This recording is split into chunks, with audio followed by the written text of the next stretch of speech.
चुनाव आया है इसीलिए तनाव आया है क्योंकि बिहार का चुनाव है? देखिए अमीर जी, मैंने सुधांशु जी को बड़े ध्यान से सुना और इन्होंने शुरुआत की बटेंगे तो कटेंगे बिहार से लेकर के।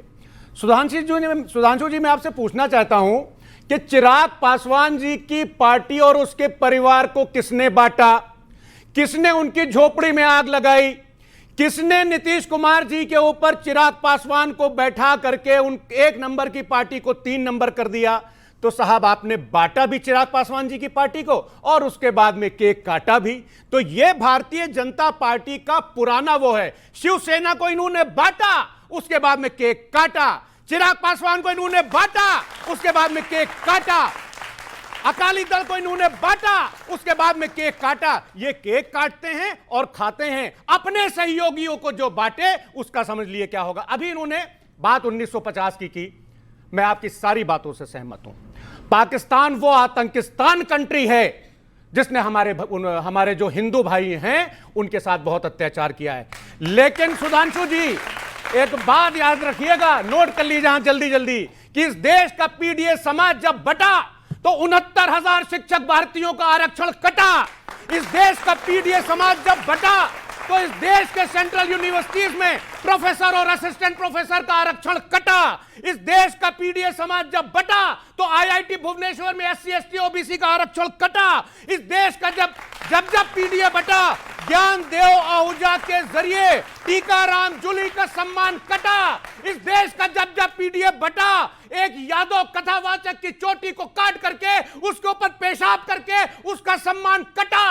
तो आप तो 1950 की बात कर रहे हैं सुधांशु जी, ये डिबेट खत्म हो जाएगी, लेकिन इस देश के एससी एसटी और ओबीसी का जो सम्मान आपने काटा है उसका जवाब आप नहीं दे पाएंगे। मैं बिल्कुल जवाब देता हूं। उन्होंने बड़ी अच्छी बात कही, मैं जवाब देता हूं। भाई साहब, पहली बात तो जो आपने कहा पासवान जी की पार्टी में या किसी भी पार्टी में आपने कहा शिवसेना, तो इसका गृह मंत्री जी उत्तर दे चुके हैं। शिवसेना पुत्र मोह में टूटी, एनसीपी पुत्री मोह में टूटी, और जो कुछ वहां हुआ वो भी चचा भतीजा के बीच में हुआ। आप क्या भी चचा भतीजा के बीच में हुआ, वहां भी भतीजा भारी पड़ गया, यहां भी भतीजा भारी पड़ गया। इसमें ऐसी कौन सी चिराग पासवान की बात कर रहा हूं, वो परिवार के अंदरूनी महत्वाकांक्षा थी। जैसे आप क्या थी, आप क्या भी तो चचा थे ना, जब वो सुपर सीएम माने जाते थे।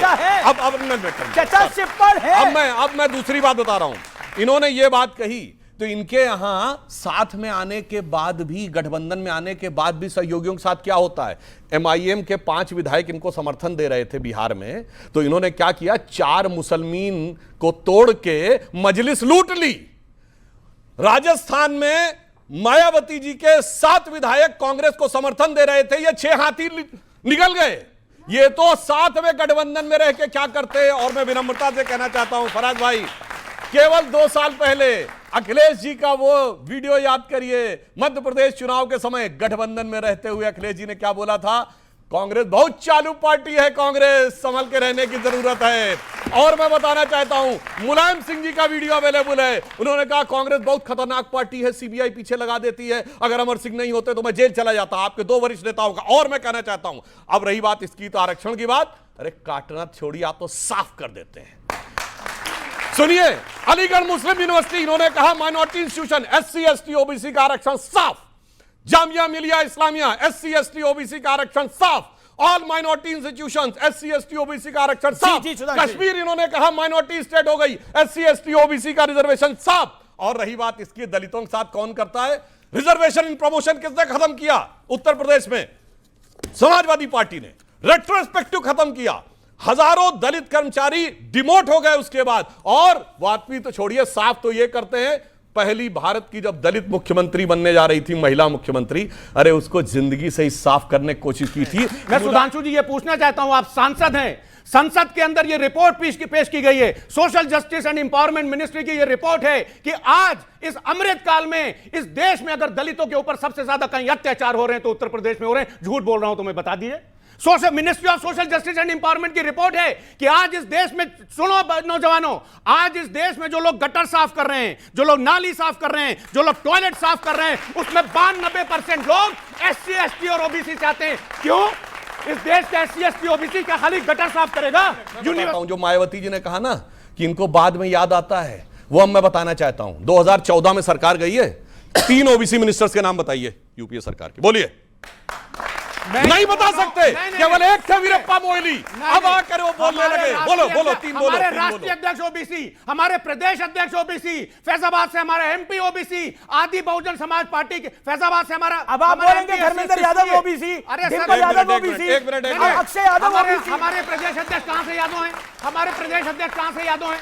श्यामलाल पाल जी क्या यादव हैं? फैजाबाद के एमपी क्या यादव हैं? फिर तो वन इन फैमिली है ना, एक परिवार में Tejashwi Yadav OBC, Misa Bharti OBC, Rohini Acharya OBC, Lalu Yadav OBC, Rabri Yadav OBC, ये क्या ओबीसी हो रहा? पाल भी ओबीसी है। फैजाबाद से हमारे एमपी एससी सब परिवार में ही हो गया ना फिर तो। सुनिए, छोड़िए, परिवार के हो गए, पूरा ओबीसी परिवार बात दिया। आगे की बात करें, परिवार के हो गए।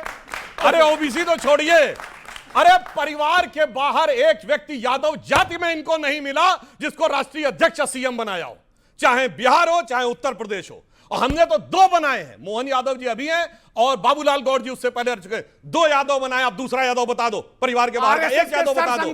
बताइए बिहार और यूपी, आप बताइए बिहार में लालू परिवार, यहाँ पे गुलाम परिवार। देश का दलित कब बनेगा? अरे भाई, आरएसएस का सर संचालक इस देश का दलित कब बनेगा? इसका भी जवाब आप दूंगा। बता दिए, अभी मैं बताना चाहता हूं। अब मैं सुनिए, असलियत आप में मुकाबला, एक सेकंड, आप मुकाबला आरएसएस से कर रहे हैं? हम मुकाबला इस देश में जो विघटनकारी शक्तियां हैं उनसे कर रहे हैं। मैं बताता हूं। एक मिनट मैं पूरी बात, अब सुनिए। अगर इनकी बात है, हमारे air vice marshal A K. Bharti जिन्होंने कहा था विनय न मानत जलस जड़ गए 3 दिन बीत, और बोले राम सकोप तरफ भय बिन हो न क्रीत, भय बिन हो न प्रीत, वो भी यादव थे, वो खराब नजर आता है। जस्टिस अशोक यादव यदि विश्व हिंदू परिषद के पक्ष में इलाहाबाद का बोल देता है, वो खराब नजर आता है। बाबा रामदेव से बड़ा यादवों में कोई आज की डेट में योग ऋषि हुआ है, वो अच्छा नहीं लगता है। इनको कौन अच्छा लगता है? वो अच्छा लगता है, वो यादव अच्छा लगता है, वो लालू प्रसाद यादव जो मुहर्रम के ताजिए के आगे झुकते हैं, वो अखिलेश यादव जिनकी पत्नी पे कमेंट कर दिया था और वो चुप मुंह लटका के बैठ गए। मैं यादव समाज से कहना चाहता हूं, देखो भाई, तुम्हारे स्वाभिमान के प्रतीक यादव कहां हैं और दूसरे कहां हैं? हमारे कृष्ण भक्त मोहन यादव चलिए हमारी पार्टी के, मैंने तो बाहर के 4 यादव। ओके, आपने बाहर के यादवों को पे बोला, मैं सोमनाथ भारती के पास जाऊंगा क्योंकि आपको 16 मिनट हो गए आप दोनों को। ओके, बोलिए, 30 सेकंड।